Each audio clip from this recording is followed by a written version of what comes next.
Dad perfect events. My FBI son called at midnight.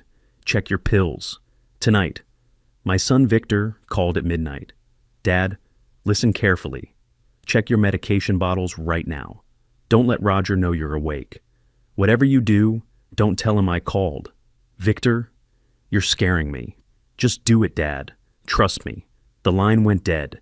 My name is Harold Williams. I'm 58 years old, retired police chief from Denver. Spent 35 years working the streets, thinking the worst dangers came from the criminals we chased. Turns out the real threat was sitting at my own dinner table. I grabbed my pill bottles from the nightstand. Same medications I'd been taking for years. Blood pressure, cholesterol, nothing fancy. But when I held them up to the light, something looked wrong. The pills were different, slightly larger, different shade of white. Someone had been tampering with my medication. Let me tell you about my family. My daughter Linda, 42, works as a nurse practitioner. Smart girl, always was. After her mother died, 3 years ago, she met Roger Mitchell, real smooth talker, claimed he was a financial advisor. When they got married last year, I was happy for her. Man wants his daughter to find someone who will take care of her.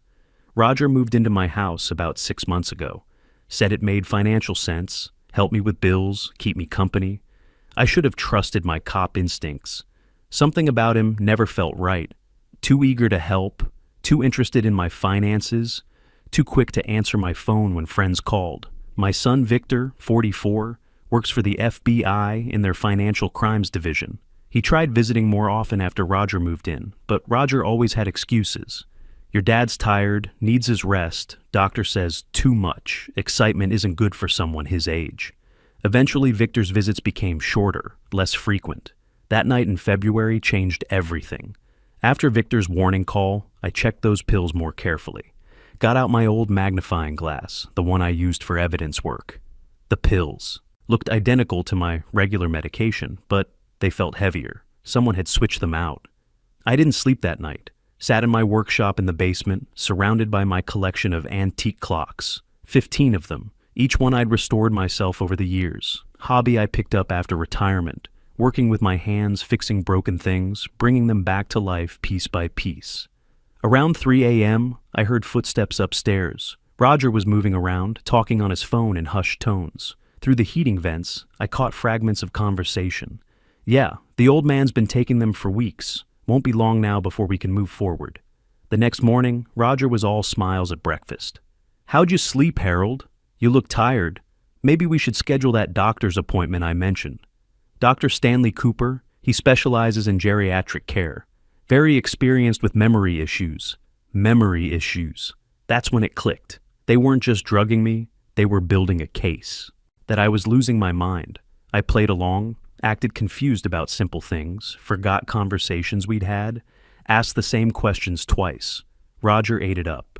Kept making notes on his phone, probably documenting my decline for their plan. But I was documenting too.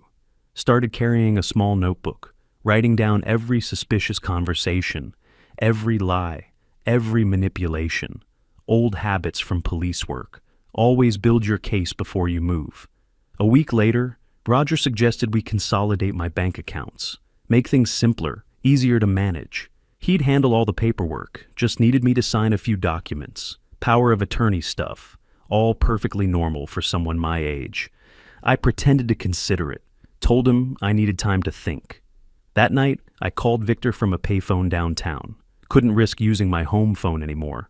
Dad, I've been investigating Roger for months. He's part of an elder fraud network. They target retired law enforcement, people with good pensions and savings. His real name isn't even Roger Mitchell. Who is he? Barry Novak, disbarred lawyer from Chicago. Has a history of this exact scam. Finds wealthy elderly targets, usually through dating their daughters or nieces. Gets access to the home, starts medication tampering, builds an incompetency case, then takes guardianship. And Linda? Victor was quiet. Dad, she knows. We have recordings of them planning it together. She's using her medical knowledge to help make the incompetency claim that looked legitimate. That hit harder than finding out about the pills. My own daughter, the girl I'd taught to ride a bike, walk down the aisle, held when her mother died. She was helping them steal everything I'd worked for. But I'm a cop. Been one for 35 years. You don't survive that long on the streets by giving up when things get tough. You adapt, you plan, you execute, and you never ever let the bad guys win. The next few weeks I became a different man, not the confused old-timer they thought they were manipulating. I was back to being a cop, building a case, gathering evidence. First thing I did was get those pills tested. Had a buddy from the lab run them through analysis. Results came back exactly what I expected. My regular blood pressure medication had been mixed with heavy-duty sedatives, enough to keep me groggy and confused, but not enough to kill me. They needed me alive, but incompetent. I started keeping 2 sets of pills. The doctored ones Roger was giving me, which I'd pretend to take but actually flush down the toilet. And the real ones I got from the pharmacy myself, driving there when Roger and Linda were at work.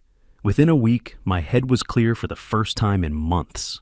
That's when I really started seeing what they'd been doing to me. Roger had been gradually taking control of everything. My mail, my phone calls, my doctor appointments. He'd moved his office into my study, said it was more convenient for managing my affairs. What he was really doing was positioning himself to intercept anything that might expose their scheme. I found documents in his desk one night while they were out. Financial powers of attorney ready for my signature. Medical directives giving Linda authority over my healthcare decisions. Even a draft will that left everything to them, claiming I'd become too confused to manage my own estate. The scariest part was how methodical they were. Every conversation with friends or neighbors, Roger would follow up with calls explaining that I was having memory issues, getting confused, maybe not safe living alone anymore. He was building a public record of my supposed decline, but 2 could play that game. I installed a small camera inside my favorite antique clock, the one sitting on the living room mantle. Amazing what you can buy online these days. High definition, motion activated, records everything to a memory card. Roger and Linda spent so much time in that room planning their next moves. Never suspecting the 1920s mantle clock was documenting every word. That camera captured gold. Roger meeting with 2 other men in my living room while I was supposedly napping upstairs. They discussed timelines, how long before they could file guardianship papers, which doctor they had bribed to sign off on my mental evaluation. The men were part of Roger's network. They'd done this before, multiple times, had a whole system worked out.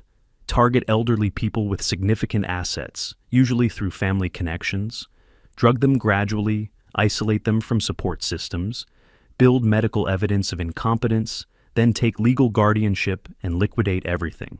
Linda was there too, participating actively in the planning, talking about which medications would cause the most confusion without being obviously harmful, how they'd gradually increase dosages until I was completely dependent on them for daily care. She even suggested they move me to a nursing facility once they had guardianship, somewhere I'd be isolated and controlled. The worst part was listening to them laugh about it, called me the old fool, said I was too trusting, too stupid to see what was happening right under my nose.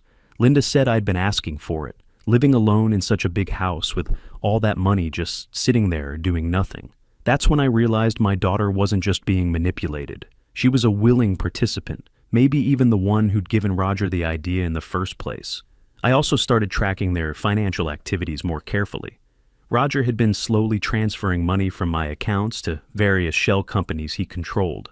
Started small, maybe $500 here and there, then gradually larger amounts. By the time I caught on, they'd stolen over $85,000 from my savings and retirement accounts. But money wasn't their endgame. They wanted everything. The house, my pension, my life insurance, even my classic car collection in the garage.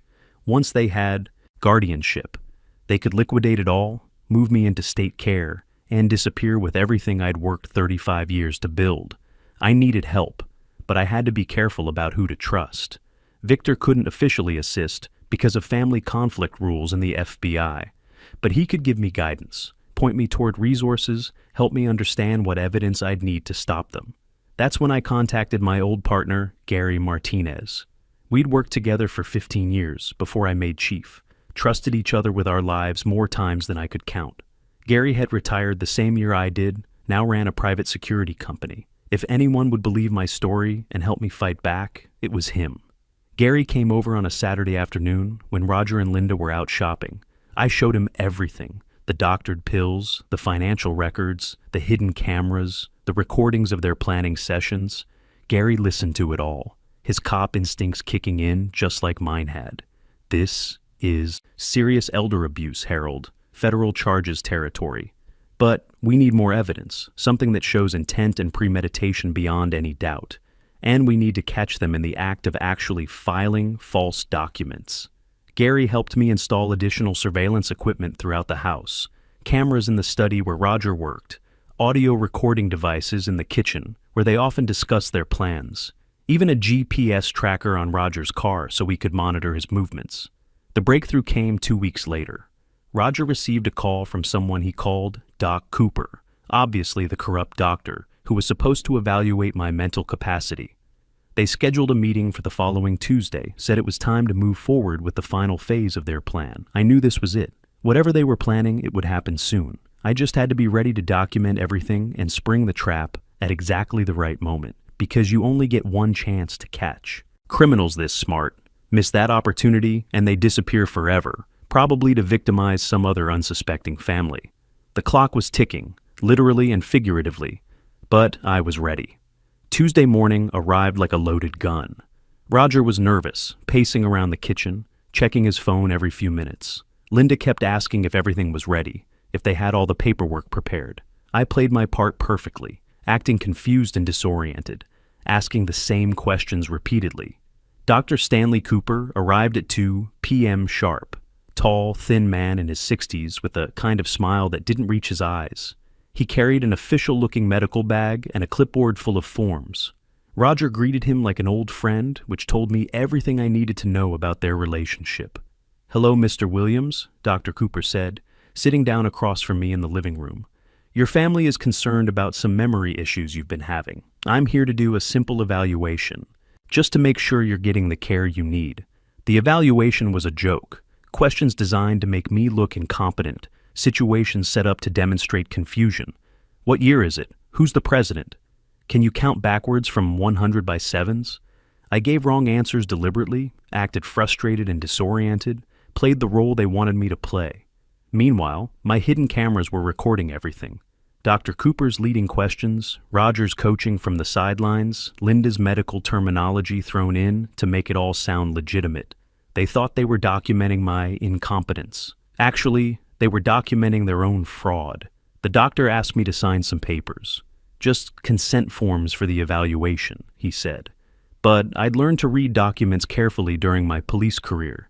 These weren't consent forms. They were preliminary committal papers, legal documents that would start the guardianship process immediately. I'm too confused to sign anything. "Right now," I said, pushing the papers away. "Maybe later, when my head's clearer." Dr. Cooper exchanged glances with Roger. "We really should get these signed today, Mr. Williams. It's for your own protection." That's when I knew Victor's intelligence was accurate. They were moving fast, trying to get legal control before I could figure out what was happening. But I was already 10 steps ahead of them. After Dr. Cooper left, Roger and Linda had a celebration dinner. Champagne, expensive steaks, talking about their plans for the house, which renovations they'd make before putting it on the market. They thought they'd won. I excused myself early, said I was tired and confused. Went down to my workshop and made a final recording for the evidence file. "My name is Harold Williams. I'm 58 years old, retired Denver police chief. I am of sound mind and body. What you've witnessed today was a fraudulent medical evaluation conducted by Dr. Stanley Cooper at the request of my son-in-law, Barry Novak, who's been using the alias Roger Mitchell. They are attempting to have me declared mentally incompetent so they can steal my assets through fraudulent guardianship. I've been documenting their activities for weeks. They've drugged me, stolen over $85,000 from my accounts, and are planning to have me committed to a care facility while they liquidate everything I own. This is elder abuse, and it's about to stop." The next morning, they made their final move. Roger arrived with official-looking paperwork from Dr. Cooper, said the evaluation showed I needed immediate care and supervision. Linda backed him up with medical terminology, making it sound like I was in crisis. "Harold, we've scheduled an appointment with the county courthouse this afternoon," Roger said, spreading documents across the kitchen table. "Just temporary guardianship until you're feeling better. We'll handle all your affairs, make sure you're safe and cared for. They wanted me to sign papers giving them immediate authority over my finances, medical decisions, and living arrangements. The trap was closing, exactly as they'd planned it. That's when I dropped the act completely. "I know exactly who you are, Barry Novak," I said calmly. "I know about the $85,000 you've stolen. I know about your elder fraud network. I know you've done this to other families. And I know my daughter has been helping you every step of the way." The color drained from both their faces. Roger tried to maintain his composure, but his hands were shaking. Linda just stared at me like I'd come back from the dead. "You can't prove anything," she whispered. "Actually, I can." I pulled out my phone and played one of the recordings. Their own voices filled the kitchen, discussing dosages, timelines, which nursing home would be easiest to control me in. Roger talking about liquidating my classic car collection, Linda laughing about the old fool who trusted them completely. "You're bluffing," Roger said, but his voice cracked. "Even if you recorded us, it's inadmissible. Illegal surveillance in your own home." He was wrong about the law, but I didn't correct him. Instead, I kept talking. "I also had the pills you've been giving me analyzed, heavy sedatives mixed with my regular medication. That's poisoning, Barry, felony charges. And I've documented every dollar you've stolen, every forged document, every lie you've told to my friends and neighbors." Roger stood up abruptly, grabbed Linda's arm. "We're leaving, right now." "You can leave," I said. "But the FBI is already involved. My son Victor has been building a case against your entire network for months. You've got about 10 minutes before they arrive with arrest warrants." That wasn't entirely true. Victor couldn't move officially until we had ironclad evidence. But Roger didn't know that, and panic was making him careless. He ran for the front door, Linda right behind him. I followed slowly, watching through the window as they threw suitcases into their car. Neighbors were starting to notice the commotion, which was perfect. I wanted witnesses to their guilt and flight, but they didn't get far. Gary Martinez was waiting at the end of the driveway with 2 other retired cops from our precinct.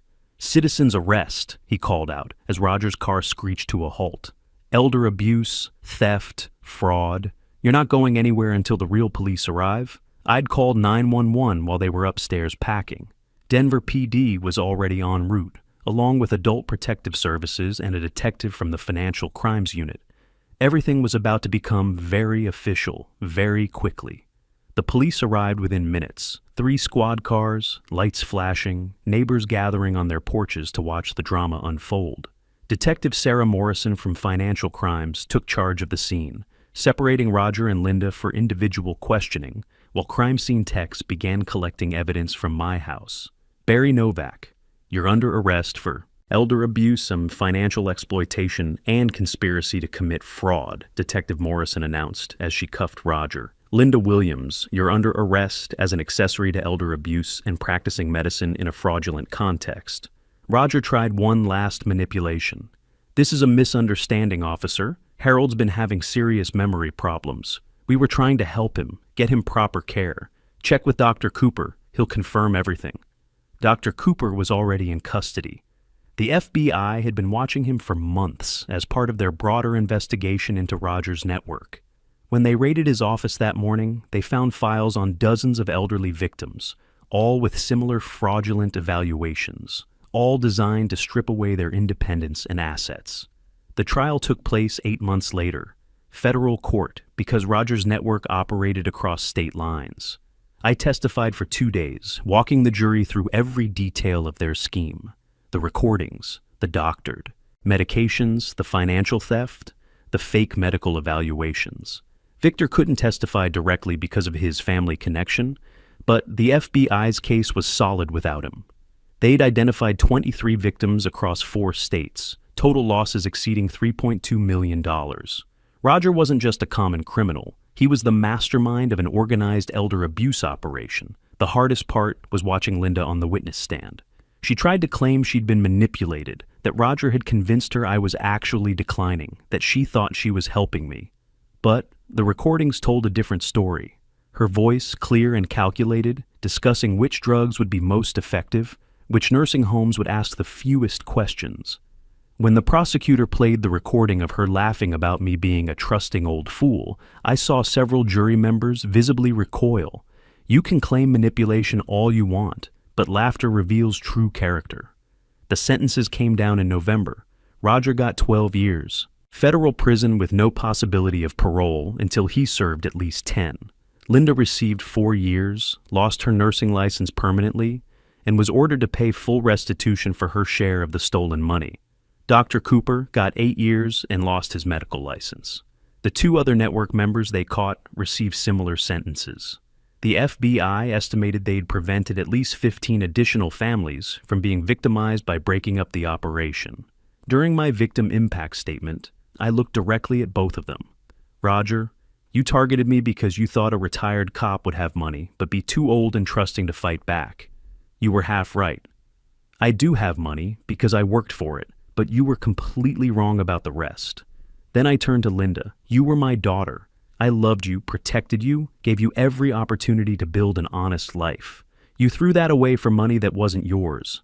I hope prison teaches you what integrity actually costs, Linda cried during my statement, but I was done feeling sorry for her. Tears don't undo fraud. Remorse doesn't restore trust. Actions have consequences, and she'd earned every day of her sentence. The house felt different after they were gone, quiet in a way it hadn't been since Roger first moved in. I had Gary Martinez change all the locks, upgrade the security system, sweep for any remaining surveillance equipment they might have planted. I kept working on my clocks, found it therapeutic. Each broken timepiece was a puzzle to solve, damaged mechanisms that could be restored with patience and skill. Some things could be fixed, others just needed to be discarded and replaced with better components.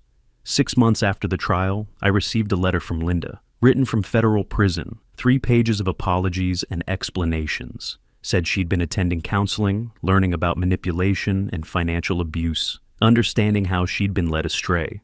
I read the first paragraph, then threw the letter away without finishing it. Sorry doesn't undo betrayal. Therapy doesn't restore stolen money. Understanding how you were manipulated doesn't excuse the choice to manipulate others. Victor visits more often now, brings his kids around on weekends. They like watching me work on the clocks, ask questions about gears and springs and balance wheels. Maybe these grandchildren will grow up with better values than their aunt did. The FBI used our case to create training materials for other departments. How to recognize elder abuse, what evidence to collect, how to support elderly victims who fight back. Detective Morrison said, our recordings were some of the clearest documentation of elder fraud she'd ever seen. I still live in the same house, still get up every morning and work on broken clocks. But I'm more careful now about who I trust, who I allow into my home and my life. Being a cop for 35 years taught me that most people are good. Being betrayed by my own family taught me that blood doesn't guarantee loyalty. Last month, I got a call from a 73-year-old veteran in Phoenix whose nephew was trying to pull the same scam. He'd heard about our case, wanted advice on gathering evidence and protecting himself. I spent 2 hours walking him through everything we'd learned, helping him set up his own investigation. That's what I'm most proud of. Not the revenge, not seeing them in handcuffs, though that was satisfying. It's knowing that other families won't go through what I did, that other elderly people will recognize the warning signs and fight back before it's too late. I'm 58 years old. Could live another 30 years, maybe more. I'll spend that time doing what I've always done, fixing broken things, catching criminals, and protecting people who can't protect themselves. The clocks in my workshop keep perfect time now, their mechanisms restored and balanced.